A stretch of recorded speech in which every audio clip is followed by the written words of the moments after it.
En fait, j'étais tellement intriguée que je me suis retrouvée du jour au lendemain sur un site satanique. Seigneur, là, là c'est chaud. Là, faut que tu me sors de là. Je pouvais pas rentrer parce que j'étais tellement chargée d'esprit impur que ça me faisait mal en fait. À chaque fois qu'elle disait au nom de Jésus, il y avait comme des coups de couteau. J'avais mal, je pleurais. Je me disais, mais je suis où là? Elle me dit, ils sont trop nombreux, j'ai besoin d'aide. Je l'ai regardée, je dis, mais elle me parle de quoi? Moi, j'y connaissais rien. Salut à tous et j'espère que vous allez très bien. Alors aujourd'hui, on se retrouve dans une nouvelle vidéo et dans cette vidéo, nous allons parler d'un sujet qui est beaucoup controversé, qui crée beaucoup de débats. Mais le but de cette vidéo, c'est pas d'offenser, c'est pas de juger, c'est pas de condamner, mais c'est d'apporter notre avis, nos convictions selon la foi chrétienne. On va pouvoir écouter le témoignage d'une ancienne LGBT, d'une ancienne personne qui a connu un peu ce système de pensée. Elle va pouvoir nous partager son témoignage et à la suite de ce témoignage, on va vous apporter plusieurs clés, plusieurs pensées que le Seigneur nous a inspirées afin d'aider une personne, afin de soutenir une personne, afin de motiver une personne pour pouvoir vraiment devenir la personne que Dieu a choisie. Alors, sans plus tarder, je vais vous présenter cette personne avec qui je vais faire ce podcast aujourd'hui. Et donc, j'ai l'honneur et le privilège de vous présenter Sandra. Bonjour à tous, moi je m'appelle Sandra. Donc je vais vous raconter mon témoignage, mais je vais plutôt raconter la partie où comment j'ai donné ma vie à Christ. Ça va toujours être un peu, on dirait, de la fiction, toujours des histoires assez spéciales, mais c'est réel. Dès mon plus jeune âge, j'ai toujours été exposée à des choses spirituelles. Vers l'âge de 7-8 ans, en fait, j'avais déjà la conscience des choses spirituelles. Et je me rappelle que je me posais des questions, mais il y a quoi après la mort ? J'avais même l'impression d'avoir déjà vécu, d'avoir déjà eu des vies antérieures. Je croyais vraiment à la réincarnation. En plus, on avait parlé un peu de ça en débrief. Et même par rapport à ça, vous savez que la réincarnation, ça n'existe pas pour nous les chrétiens. Là, bon, elle est chrétienne, tout ça, elle sait. Mais la Bible nous dit, il est réservé à un homme de mourir une seule fois, ce après quoi vient le jugement. Pas le purgatoire, pas la réincarnation. Donc pour nous les chrétiens, et pas seulement, il n'y a pas de réincarnation. Et effectivement, très tôt, tu as vraiment eu cette conviction des choses spirituelles en mode. Genre, dès que tu étais jeune, tu savais qu'il y avait une transcendance. Après, c'est vrai qu'il y a des détails que je peux pas dire maintenant, enfin, dire là. Mais je sais que j'avais été prédisposée à ces choses-là parce qu'il y a eu des choses qui ont été faites dès le ventre de ma mère. Bon, dans ta famille, tout ça. Voilà, il y a eu des choses. Et je pense que c'est ça qui explique que dès le plus jeune âge, je me retrouve là à faire des choses que je vais raconter par la suite. Je ne spoil pas. Du coup, très jeune, déjà, je me sens mal dans ma peau. Il y a beaucoup de racisme. Je suis noire, je dis Seigneur. Moi, j'appelais Seigneur. Enfin, je sais même pas si je disais Seigneur, mais en tout cas, je savais qu'il y avait un Dieu. On était très pauvres. Et j'en voulais à Dieu. Je me disais, mais Seigneur, comment ça se fait que on soit dans cette condition-là? T'existes vraiment, mais comment je souffre autant, en fait? Et je me rappelle que je savais qu'il y avait deux royaumes. En fait, je savais qu'il y avait le bien et le mal. Je savais qu'il y avait Dieu et il y avait Satan. Et je me rappelle que un jour, j'étais sur mon lit et j'ai dit, mais en fait, vu que tu me calcules pas, moi, je vais aller de l'autre côté. Enfin, je vais aller voir l'autre. Mais j'ai dit ça comme ça, tu vois. Et sans plus attendre, je me retrouve à découvrir un homme qui s'appelle je sais pas si tu connais. Un chanteur, là? Ouais, il chante un gothique comme ça. Il fait un peu peur. Ouais. Il a des... Celui qui fait du rock'n'roll. Voilà. Ouais, je sais pas comment j'ai fait pour tomber sur ses vidéos, mais je le vois, il fait des miracles, il fait des choses. Tu vois, tout ça, ça m'a attiré. En fait, j'étais tellement intriguée que je me suis retrouvée du jour au lendemain sur un site satanique. Et en fait, je me dis, bah vas-y, moi je vais aller là-bas vu que Dieu me calcule pas. Donc je me retrouve, je crois que j'avais pas plus de 10 ans, je crois que j'avais 8 ans, un truc comme ça. Je me retrouve là et en fait, tu devais écrire, il y avait un pacte, une charte d'adhésion en gros, et tu devais recopier et à la fin, tu devais signer avec ton sang. Mais le truc, c'est que bon, moi j'ai trop peur. Au début, je voulais le faire et tout, mais quand j'ai vu qu'il fallait signer avec son sang, moi j'étais une tapette à l'époque. Je sais pas comment ça. Qui va faire comme ça? Jamais. Comme dans les films là et tout. J'ai dit non, c'est mort et tout ça. Donc ce qui fait que je l'ai pas fait, mais j'ai resté vraiment une enfant très sombre. Vraiment, je sais pas. Si on pouvait m'ouvrir les yeux, je sais qu'il y avait comme un nuage noir en fait au-dessus de ma tête. Et donc mon adolescence, voilà, beaucoup de pensées suicidaires, des fausses tentatives de suicide parce que j'ai jamais osé. Et voilà, je grandis, je vais habiter en Guadeloupe avec mes parents et je sors avec un homme qui est dans la drogue, qui deal. Donc c'est pour ça que très tôt, j'ai eu accès à certaines drogues. Au début, lui, il fumait, mais voilà, j'étais pas forcément influençable. Mais j'étais arrivée à un stade où j'étais pas bien, je me posais beaucoup de questions, etc. Et je sais que, en fait, j'étais hébergée chez une amie à ma mère qui était chrétienne et elle me parlait beaucoup de Dieu. Et un mois avant ma conversion, elle me disait oui, Jésus il t'aime, etc. Mais moi, en fait, T'étais dans ta bulle en mode. mais j'étais très impolie en plus, hein, genre très incrédule. Je dis mais moi je m'en fous de ton Jésus. Moi, j'étais comme ça. Et Moi, c'est lui. avant, c'était ouais, Jésus, c'est Dieu des blancs, là, trucs comme ça. J'avais vraiment des forteresses de fou. Waouh. Et du coup, je suis là à dire ouais mais non mais je m'en fous de ton Jésus. Carrément en fait, elle voulait même me faire peur. Elle m'a amené elle a demandé à son fils d'amener une allumette. Elle me dit ouais vas-y mets ta main. Je dis pourquoi tu fais ça? Elle fait tu sais ce que c'est l'enfer. Donc elle a essayé de me faire peur, même ça marchait pas. J'ai dit vas-y mets tes histoires là, laisse-moi tranquille. Donc il est arrivé un jour où je me décide de fumer avec mon copain.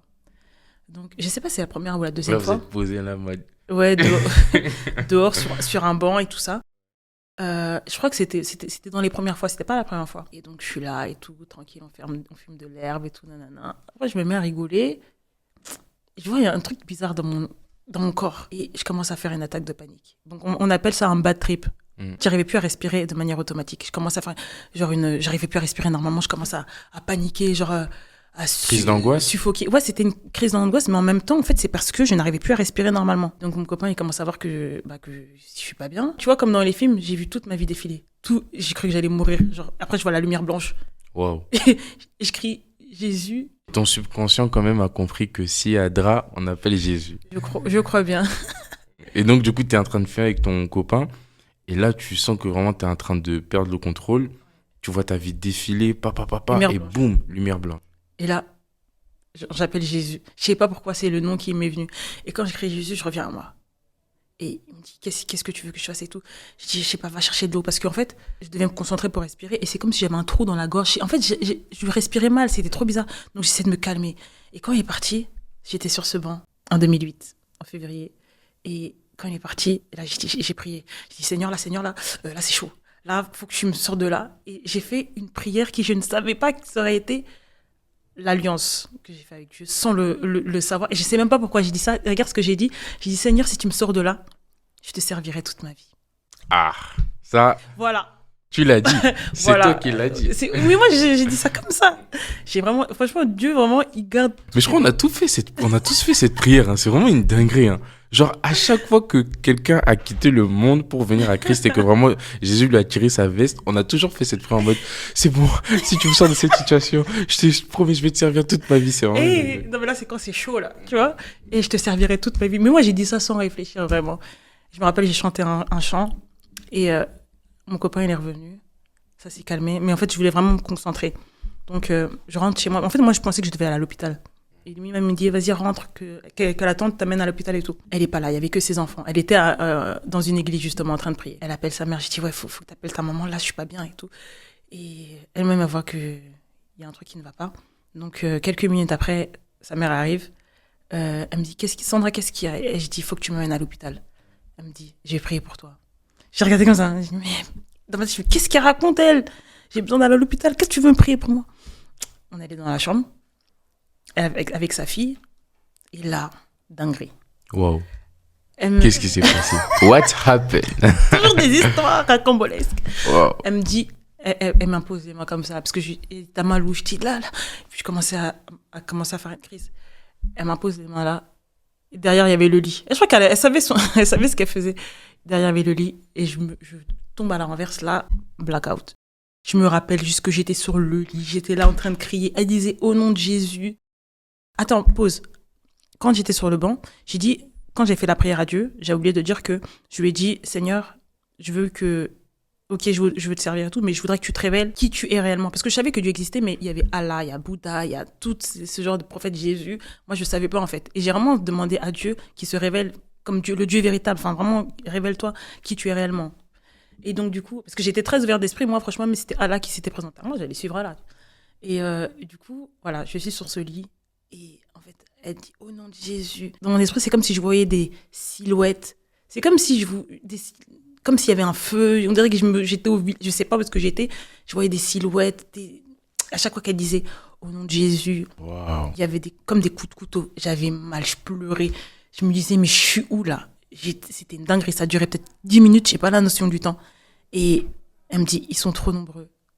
J'ai besoin d'aide. Je l'ai regardée, je me dis, mais elle me parle de quoi? Moi, j'y connaissais rien. Wow. J'y connaissais rien à ce genre de truc. En fait, elle était en train de combattre pour toi dans le monde spirituel. Voilà. Et je pense même que souvent, quand ce genre de scénario arrive, c'est ce qui a été fait, genre, depuis des temps et des temps dans ta famille. En fait, c'est des rites, tu vois. Et je pense que le Seigneur l'a révélé plutôt à ta tante au travers de toi. Et non, c'est puissant. Hein.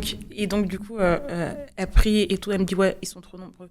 J'étais en panique. Je dis, mais qu'est-ce qu'elle me raconte? T'étais en mode, me dis pas ça, gros. Moi, je comprenais pas. Moi. Ouais, mais comment ils sont trop nombreux? Je commence à pleurer. Elle m'amène dans une église. Mais il y a certaines réalités que j'ai compris. Elle m'amène dans une église. Et une église bizarre. Franchement, je ne sais pas quelle dénomination c'était. Mais ils sont là, à la fin du culte. Ils crient dans mes oreilles. Ils me versent de l'huile d'olive. Et en fait, je savais que la prière de la maman toute seule, là, elle était plus puissante que eux tous. Ils faisaient que crier dans mes oreilles. Ouais, ils me mettaient de l'huile. Mais qui c'est fou, en fait. Et en fait, moi, j'étais pas bien, je pleurais, mais ils pensaient que alors qu'en fait, il y avait rien. Et donc ça... Toi, t'étais là en mode, oui, c'est ça, c'est lui, c'est le démon, là, chassons-le, alors qu'il y avait rien. J'étais grave yombe. Et du coup, ils ont dit, ouais, mais vas-y, elle veut pas, genre, faut que tu crois au Père, je sais pas quoi. Mais j'ai même pas accepté Jésus, les gars, vous voulez quoi? En vrai, c'était ça. Et il me dit, ouais, il faut venir le lendemain et tout, pour qu'elle fasse sa cure d'âme et tout ça. Non. Je rentre à la maison, chez la tante. Les oppressions n'avaient pas cessé. Pour m'apaiser, sa fille m'avait laissé son MP3 avec des louanges, des adorations. Et je me suis endormie comme ça. Et il y avait aussi une petite lumière parce que j'arrivais pas à rester dans le noir. Et durant la nuit, peut-être vers 2-3 heures du matin, je sais pas, l'MP3 s'arrête. Et dès que ça s'arrête, les esprits, ils viennent m'étouffer. Et là, tu ressens encore que t'arrives pas à respirer. Et tout de suite, je demande à la fille, ouais, faut que tu mettes tes piles et tout. Et ça encore, c'est une autre réalité spirituelle. Je sais pas si ça te fait penser à quelque chose. Ça me fait penser à quand Saoul, il était agité par des démons, il y avait David qui venait jouer de la harpe, tout ça. Le pouvoir de la musique, totalement. Et ça, c'est un truc que je réalise que le pouvoir de la musique inspiré par Dieu, en fait. C'est pour ça que c'est important, vraiment, un chrétien soit toujours sous des adorations. Je dis pas que, pas faire le DTS non plus en mode... faut tout le temps qu'il y ait de la louange autour de toi, mais un vrai chrétien spirituel, il marche beaucoup avec la louange. Quand je vais me laver, j'écoute des louanges. Et d'ailleurs, même sur cette chaîne, il y a une playlist spécialement pour des instrumentales, des adorations que j'ai spécialement faites, qui vont s'afficher un peu partout là. Je vais chercher les piles et je me rendors paisiblement avec la musique. Le lendemain, je m'en vais dans la chambre de la maman, puisqu'on devait partir pour aller à l'église du coup. Et j'étais encore très sensible. Je rentre dans sa chambre, j'arrive pas. Genre, j'ai mal. Et elle rigole. Moi encore, je ne savais pas ce qui se passait. Elle rigole, elle comprenait. En fait, ce qui s'est passé, c'est comme si moi, j'étais Superman et il y avait de la kryptonite dans la pièce. Elle-même, elle rigolait parce qu'elle avait capté, mais moi, je n'avais pas capté. C'est avec du recul que j'ai compris par la suite qu'en fait, c'est parce que c'est comme s'il y avait un hôtel d'adoration. Parce qu'elle priait beaucoup dans sa chambre. Un peu comme la War Room dans le film, là. Je ne pouvais pas rentrer parce que j'étais tellement chargée d'esprit impur que ça me faisait mal, en fait. Moi, je comprenais pas. Je me dis, c'est quoi j'étais vraiment dans les vapes. Elle se met à rigoler et tout. Bref, on y va, on part. Après, j'ai abrégé parce que c'est pas forcément édifiant. Finalement, dans cette église-là, on m'a demandé juste de quitter mon copain. On m'a pas présenté l'évangile. Donc moi, je connais rien, en fait. Les gens, en fait, ils veulent que tu changes sans te donner la solution, qui est le Christ, tout simplement. Et c'est pour ça que moi, j'ai beaucoup de mal avec les évangiles où on te dit ne fais pas ci, ne fais pas ça. Parce que, en réalité, c'est en connaissant Christ que tu vas parvenir à ne pas faire ces choses. Ce que le Seigneur veut, c'est que tu crois en lui. Premièrement. Après, le reste, ça viendra. Et moi, ce qu'on me disait, c'est quitte ton copain. Je me dis, mais pourquoi quitter mon copain? Moi, c'est ma vie. Qu'est-ce que vous me racontez? C'est vrai que j'avais peur de ce qui allait arriver pour moi. Mais quelque chose me dit aussi que Dieu était avec moi, même si j'avais pas encore donné ma vie. Mais c'est lui qui m'avait amené à tout ça. Il m'avait protégée. Donc, j'avais cette certaine paix. Mais voilà, j'avais pas encore donné ma vie à Christ. Et donc, du coup, je suis partie comme ça. Ils m'ont dit, ouais, elle est rebelle. Je dis, écoutez, moi, je connais pas. Voilà, vous me donnez pas de solution à part dire quitte ton copain. Voilà. Donc voilà, le soir après, j'ai voyagé, je suis allée dans l'île où ma mère était, à Marie-Galante. Et là, je suis allée dans une église. Et c'est pour ça qu'aujourd'hui, je peux pas aller dans n'importe quelle église parce que j'ai cette grâce d'avoir le discernement de la présence de Dieu. Quand je suis allée dans cette église-là, à un moment, le pasteur, qui est mon père dans la foi, Jean-Baptiste, il s'appelle, il prêchait. Et rien que la prédication, je sais même pas ce qu'il disait. Je me suis mise à pleurer. Je sais même pas. Je sais même pas ce qu'il me raconte. Il y avait tellement la présence de Dieu, je me mets à pleurer. Et tout de suite, il a arrêté franchement, regarde quel amour. Il a arrêté la prédication. Il a dit, ouais, élevez la main sur Sandra et tout. Ils ont tous prié pour moi. Donc là, j'ai fait ma délivrance. Le lendemain, vraiment, il m'a dit, ouais, on a pris rendez-vous.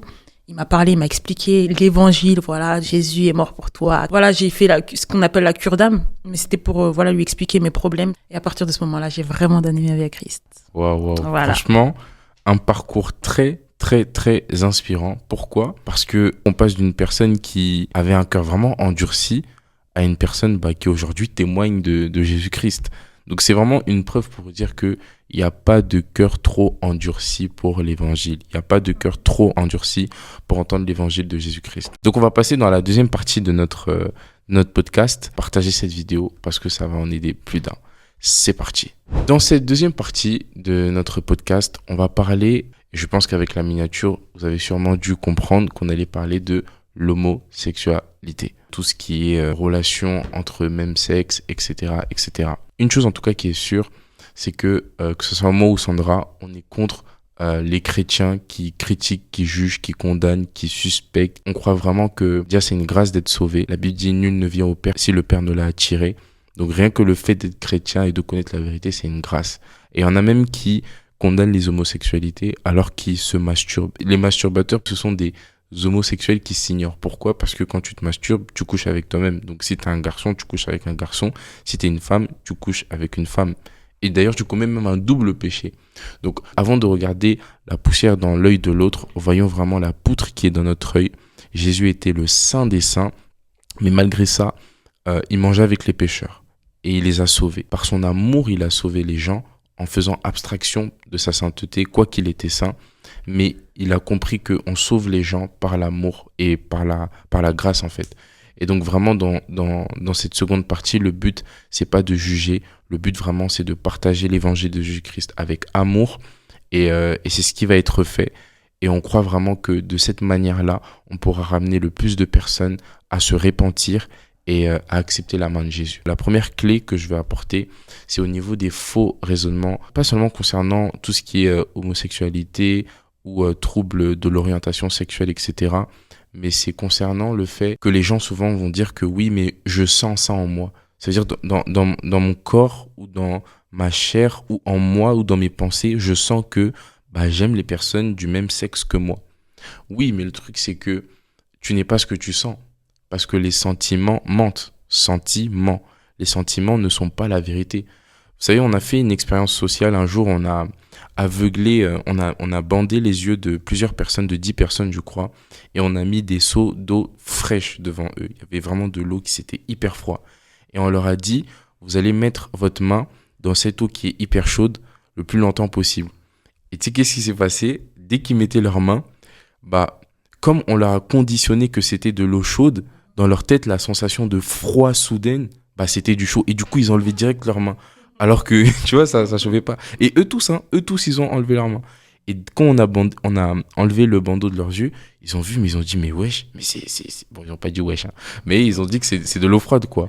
Donc, juste pour dire que ce que tu sens, c'est pas la vérité.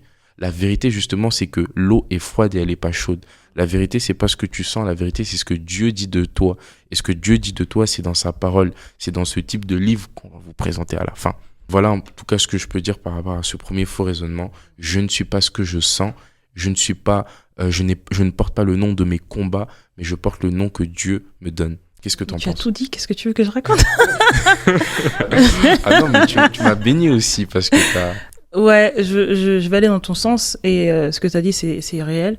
Moi, je sais que quand j'étais dans cette condition, j'avais énormément de mal et je culpabilisais aussi beaucoup parce que, en fait, quand on vient au Seigneur avec ce genre de combat, on se dit que, et ça, c'est vrai que beaucoup prêchent cet évangile-là. Oui, viens à Jésus et tu seras délivré, tu seras sauvé. Ok, le Seigneur te délivre, il te délivre ton système de pensée, mais tes tentations restent les mêmes. C'est ça le problème.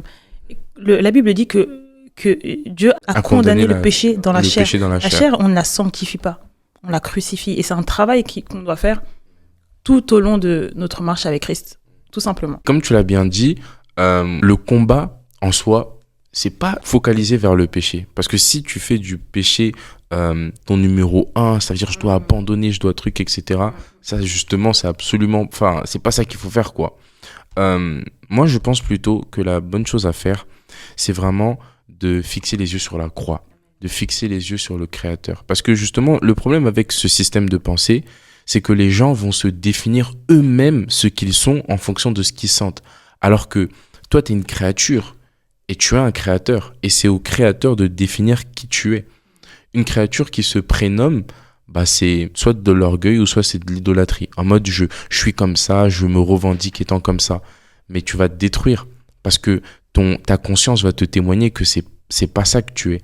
Et c'est pour ça que les gens, malgré qu'ils essayent tout le temps de se convaincre, ils ressentent au plus profond d'eux-mêmes, s'ils sont sincères, au plus profond d'eux-mêmes, ils ressentent cette petite voix qui leur a dit « T'as pas emprunté le bon chemin. » Il faut pas faire du péché. Le Seigneur est sauveur. Le Seigneur est sauveur, c'est Jésus qui t'aide à sortir du péché. C'est-à-dire, c'est en voulant, comme tu l'as dit tout à l'heure en backstage, en voulant plus de Jésus, justement, plus l'ancien toi va partir. Tu m'as donné ce verset, c'était il faut que c'est Paul qui disait ça. Ouais. Il faut que je croisse. Non, il faut que Christ croisse et que je diminue. Exactement. Il faut qu'il croisse et que moi je diminue. Et c'est exactement ça. Ce verset, vraiment, il m'a béni parce que justement, c'est ça. Plus, en fait, si t'es pas chrétien, au moins, essaye de connaître qui est Jésus. Essaye de te renseigner sur qui est sa personne. Et tu vas découvrir qu'en connaissant sa personne, il y a une identité de toi que tu vas retrouver qui est supérieure à celle qui est actuellement. Et il y a une phrase qui m'a vraiment béni, c'est celle-là. Tu n'es pas ce que tu sens, mais tu es ce que Dieu dit de toi, car c'est au Créateur de définir sa créature et non à la créature de se définir elle-même, car elle n'a pas été le produit de sa propre invention, mais l'inspiration d'un être qui, par amour, lui a donné la vie. Ça vient de qui ? De moi. Oh waouh, belle plume. Bon, maintenant Sandra, t'es la messagère et le message aussi en même temps, parce que tu as vécu ce dont on parle. Donc dis-moi un peu comment tu as traversé cette situation dans l'homosexualité. Comment je l'ai traversée ? Déjà, premièrement, j'ai eu cette grâce d'avoir une délivrance, mais le voile a été ôté. Parce que moi-même, je me demandais, mais comment ça se fait que j'ai eu cette grâce du coup de changer comme ça en fait. Et avec du recul, le Seigneur m'a fait comprendre que c'est vrai que dans mon témoignage, je sais pas si tu te rappelles, il y a eu une première rencontre le 31 décembre 2020, je crois. À la nuit de la traversée, oui. Où en fait, c'est pour ça que je crois vraiment qu'il y a quelque chose, tout est une question de programmation. Et je pense que c'est parce que des prières avaient été faites pour moi ce jour-là, qu'il y a eu un petit truc, un petit déclenchement où j'ai rencontré Dieu, mais je lui ai juste donné l'autorisation d'intervenir dans ma situation. Mais c'est 9 mois après qu'il s'est manifesté. Et quand je réfléchissais à ça, et le Seigneur m'a fait comprendre, c'est comme s'il m'a montré, je crois qu'on en parle en plus dans Apocalypse, comme des vases avec les prières des saints. Et il me faisait comprendre que pour chaque problème, il y a une dimension il y a une intensité de prière peut-être. D'intercession. Voilà, totalement. Et pendant les 9 mois, c'est comme si les prières avaient été accumulées par mes frères et sœurs, surtout mes sœurs qui prient pour moi, ma famille. Même quand tu pries en langue, en esprit, tu sais pas pour qui tu pries, ça va aussi là-bas parce qu'on en a besoin. C'est lui qui gère, c'est Dieu qui gère en fait par rapport à ça. Et du coup, il me fait comprendre que voilà, pendant les 9 mois, les prières, parce que Dieu en fait c'est un Dieu juste en réalité. Même s'il intervient, c'est un Dieu juste. Il n'intervient pas sans les hommes. Oui, il y a des lois qui ont été établies, il est obligé de les respecter. Quand le vase pour mes prières et pour ma délivrance avait été rempli, c'est là qu'il a intervenu 9 mois après. Wow. Donc moi, j'ai eu cette grâce, compris pour moi, tout simplement.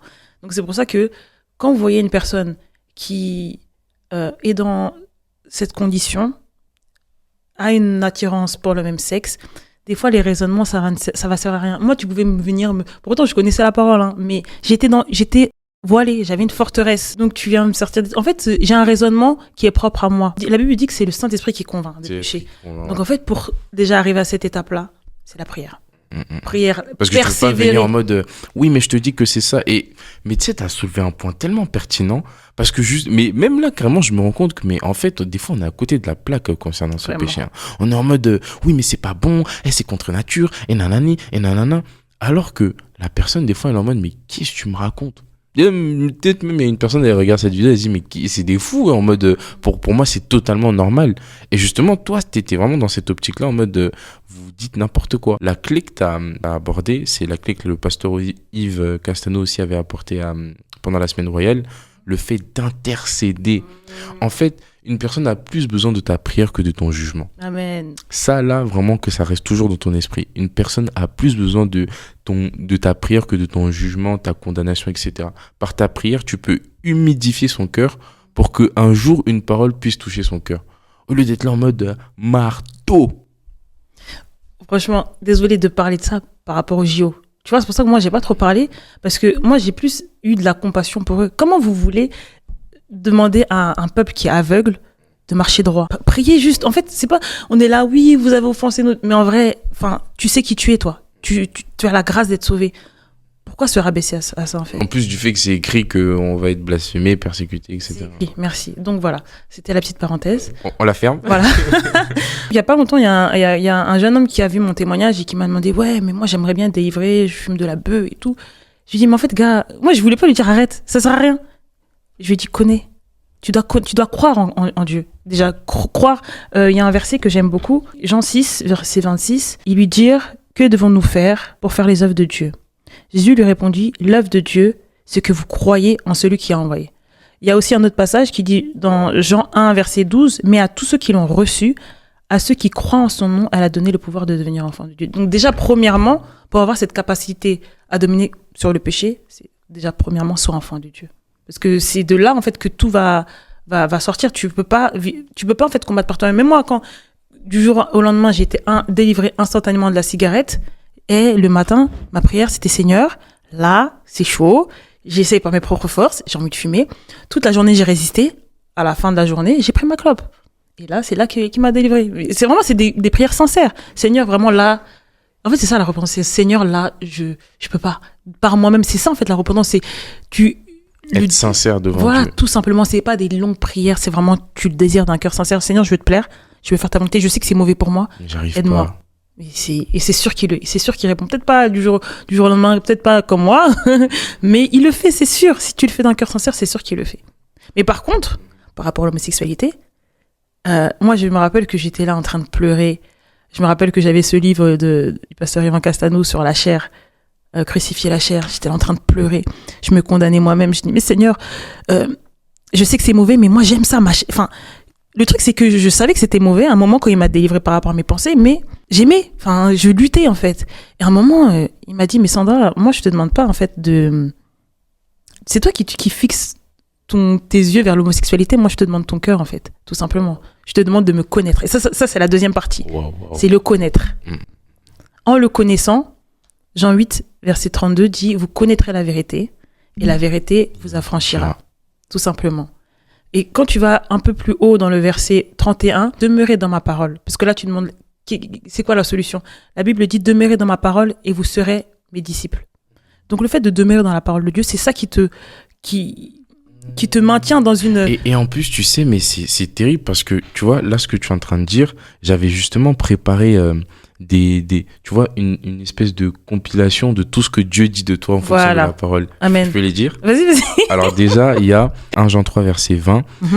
Car si notre cœur nous condamne, Dieu est plus grand que notre cœur et il connaît toutes choses. Amen. Tu vois, des fois, comme tu as dit, genre tu te mettais la pression en mode... Ouais. Mais, et en plus, c'est quelque chose qui était, on va dire, de raisonnable parce que tu sais que c'est mauvais, tu vois.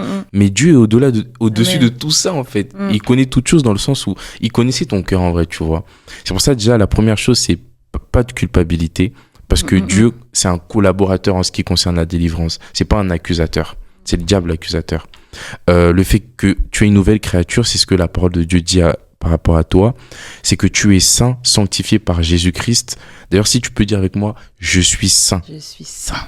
Par Jésus-Christ. Par Jésus-Christ. Il y a aussi le fait que tu es une nouvelle créature, une créature merveilleuse, qui est dans Psaume. Le fait que Dieu t'aime, ça c'est la plus grande des choses. Vraiment, Dieu, le créateur du ciel, de la terre, celui qui a créé tout ça là, il t'aime. Il y a aussi le fait que les anges sont à ton service parce que tu es enfant de Dieu. Et si tu es enfant d'un président, les femmes de ménage, les hommes de ménage, tout ça, ils sont à ton service. Le fait que tu as la vie éternelle, c'est ce que Dieu te le dit aussi, que tu as la vie éternelle en Jésus-Christ, que tu as le pouvoir sur tous les esprits au nom de Jésus-Christ, que tu es béni de toutes sortes de bénédictions. C'est-à-dire, toi déjà, tu es béni et qu'en toi, il y a toutes sortes de bénédictions. Amen. et que ton âme est dans la joie, que tu n'es plus obligé de subir les voies oppressantes du diable, etc.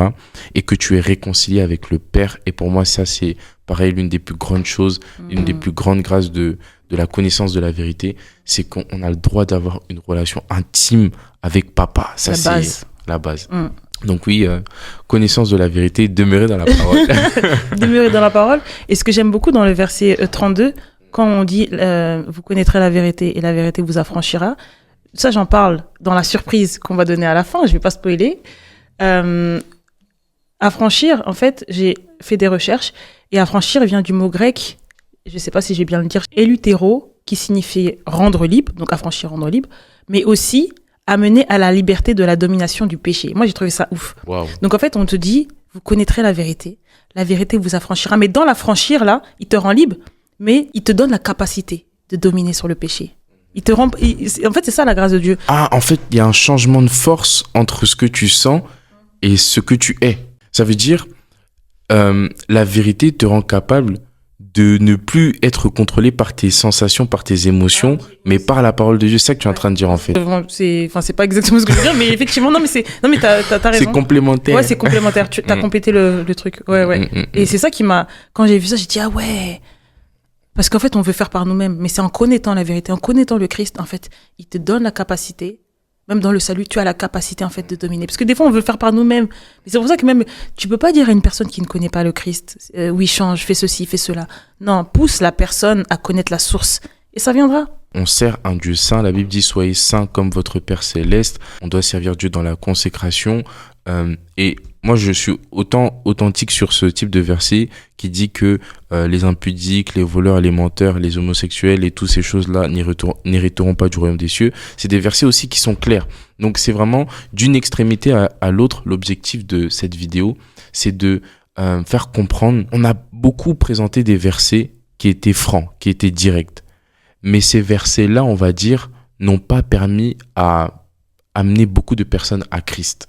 Je sais pas si un peu vous me comprenez, c'est-à-dire, oui, les impudiques n'hériteront pas du royaume des cieux. Mais quelle est la solution ? Et quelle est la solution, justement, tu vois ? Parce que ça, c'est des versets qui ont conclu à une certaine thèse, tu vois. Donc, tu peux pas juste apporter la conclusion, mais t'apportes même pas l'introduction, le développement. La Bible aussi nous dit dans Jean 17, verset 17, ta parole est la vérité. Et vraiment, comme on l'a dit, s'il y a un travail qui doit être fait pour pouvoir sortir de ce péché, et d'ailleurs de n'importe quel péché, et même pas forcément le péché aussi, le fait de grandir et être mature en Christ, c'est connaître ce que Dieu dit de toi. Par exemple, tu traverses des moments difficiles, ça affecte ton âme, ça affecte tes émotions, ça affecte ta manière de penser, ça te rend aigri, ça te rend mauvais, ça te rend méchant, ça te rend même malade. Mais en vérité, ce problème-là n'est pas pour la mort, n'est pas pour les problèmes, il est pour la gloire de Dieu. Ça veut dire à chaque fois en fait que tu vas lire la parole de Dieu, il y a des versets qui vont te sculpter, te modeler petit à petit à l'image de Christ. Et tu dois apprendre justement à avoir cette pratique-là de lire ta Bible souvent, très souvent, lire ta Bible. Donc ça vraiment c'est quelque chose d'important qui permet vraiment à découvrir sa nouvelle identité en Christ. Il y avait aussi une phrase que j'ai notée, que l'Esprit m'a inspiré pendant que je préparais ce podcast, c'était « L'homosexualité est un péché puni d'enfer éternel selon 1 Corinthiens 6, verset 9. Mais c'est pas parce que tu es hétérosexuel que tu iras au ciel. » Pourquoi j'ai dit ça ? Parce qu'en fait, il y a des gens, encore une fois, moi je suis vraiment contre ces chrétiens qui sont en mode « oui ». Franchement, je sais pas si je peux dire ce mot, mais rien que ce mot-là, P-D, pour moi ça c'est une dinguerie. C'est-à-dire, c'est comme si tu es en train d'appeler celui que tu dois sauver, pécheur. Mais toi aussi, tu étais un pécheur avant, en fait. Donc, nous, on est qui, nous, chrétiens, pour commencer à dire, ouais, lui, c'est un... Et franchement, même ça me fait mal de dire ce mot. Parce que c'est tellement salissant, tu vois. Et justement, les gens, ils pensent que, moi, comme je suis hétéro, ça veut dire que, bon, je suis pas dans l'abomination, dans l'extrême. Mais c'est une erreur, en fait. Parce que d'ailleurs, c'est ça que je vous ai dit au début. Quiconque a été dans la masturbation est un homosexuel qui s'ignore. Parce que quand tu couches avec toi-même. Et donc vraiment, si on peut arriver au terme de cette vidéo, j'aime vraiment vous dire que Jésus vous aime. Et vraiment ça, c'est la plus grande prédication.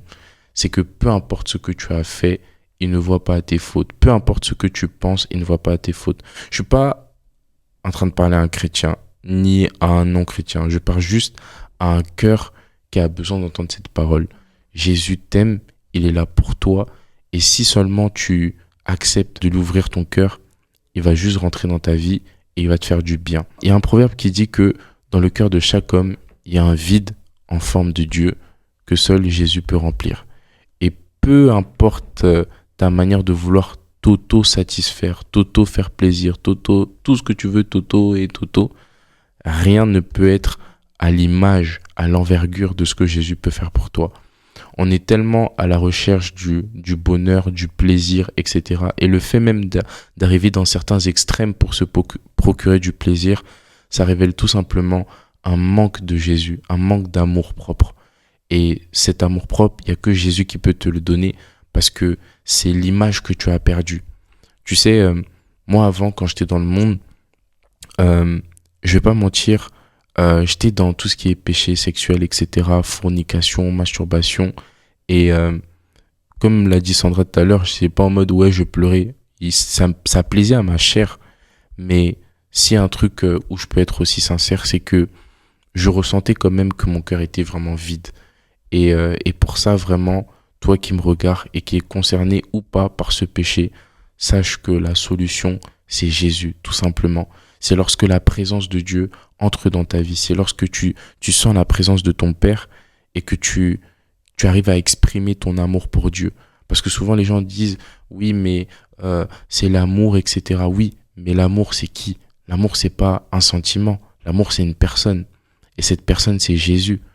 Une personne ne peut que expérimenter l'amour au travers de Jésus.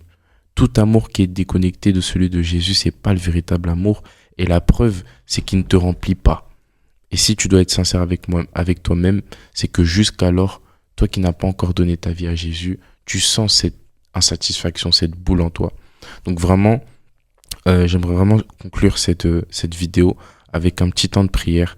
Et on va aussi vous présenter le secret parce que voilà, on vous en parle depuis. Je sais pas si Sandra, tu peux élever la voix et après je vais aussi prier. Ok. Seigneur, je te rends grâce pour ce moment passé dans ta présence. Nous croyons que chaque personne qui va tomber sur cette vidéo, Seigneur, recevra sa part en esprit. Et pendant que je préparais ce message, tu m'as donné un passage dans Ézéchiel 37. C'est Ézéchiel en fait qui a été mandaté pour parler parce que la maison d'Israël était dans une ruine, dans un état de mort spirituelle. Et tu l'as ordonné pour qu'il parle, pour qu'il prophétise. Et c'est ce que j'ai envie de faire aujourd'hui sur cette communauté. Je veux prier pour un cœur qui a été meurtri.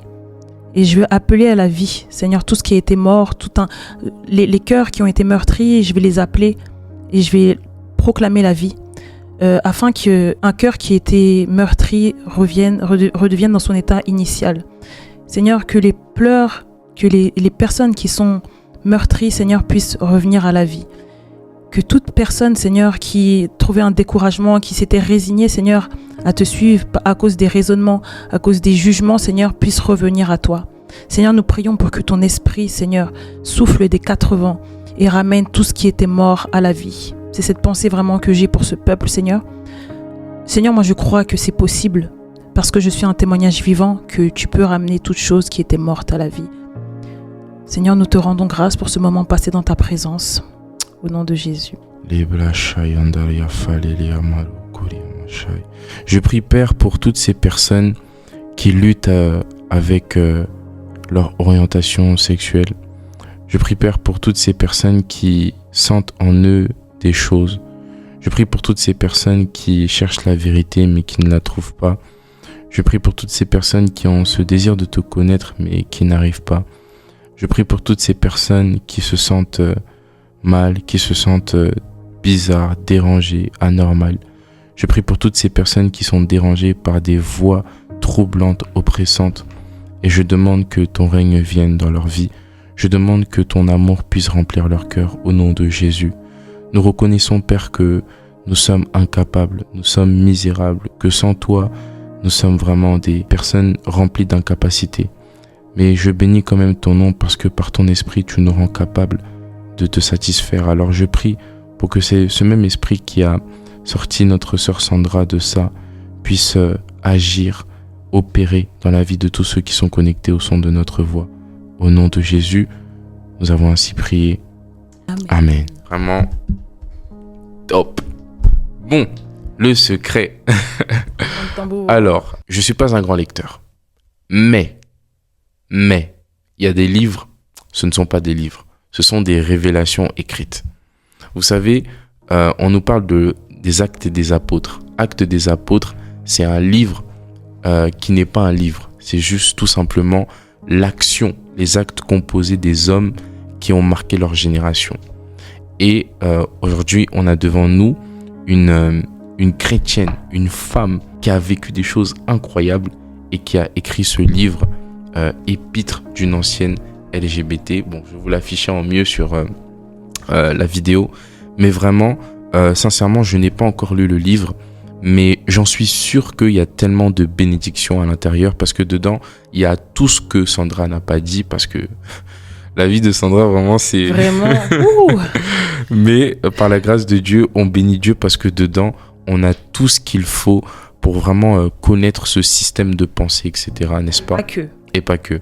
Parce que dis-nous en plus. Certaines personnes l'ont lu et même une musulmane, elle s'est reconnue totalement dedans. Elle a lu en 4 heures, elle m'a fait un témoignage vraiment waouh.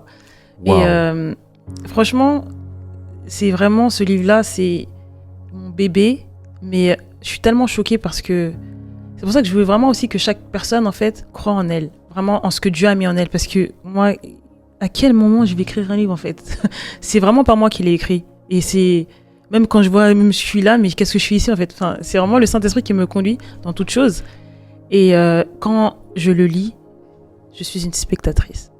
Wow. Vraiment. Et franchement, je sais même pas quoi dire je suis. Mais ça a été vraiment dur quand même, je l'avoue. J'ai connu des périodes. Je sais pas si tu sais ce que c'est, pleurer du sang. Ouais. Pleurer du sang. Ah oui, ça devait non, c'était incroyable, mais ça en valait la peine, vraiment. Donc vraiment, ce livre-là, c'est le fruit d'un... Je sais même pas quoi dire, mais prenez-le en vrai. C'est même pas pour l'argent, je sais que c'est Dieu. C'est le doigt de Dieu. Voilà. Wow. En tout cas, je vous lis un peu écrit ici, fuir la vérité. Tu ne vas jamais y arriver. Donc vraiment, ça se voit que c'est un livre qui parle aussi de beaucoup de l'identité.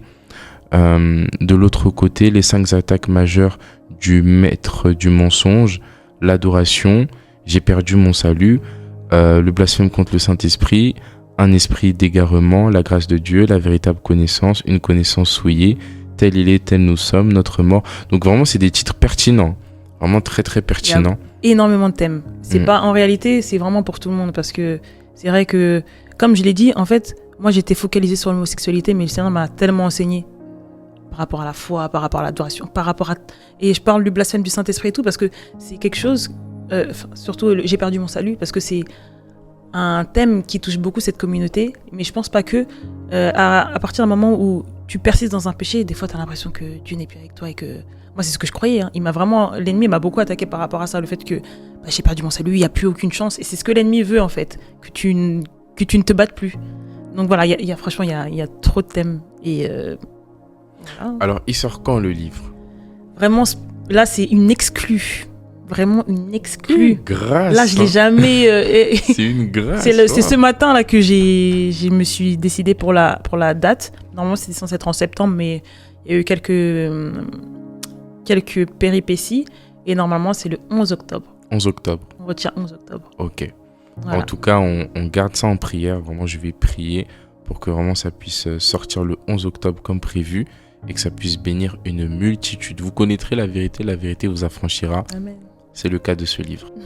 Amen. Merci à Sandra pour son témoignage, pour son livre, pour la parole qui a été relâchée. Vraiment, merci beaucoup. Que Dieu te bénisse et que vraiment ce livre puisse bénir des multitudes au nom de Jésus. Et merci à vous d'avoir regardé cette vidéo et que Dieu vous bénisse abondamment. Salut.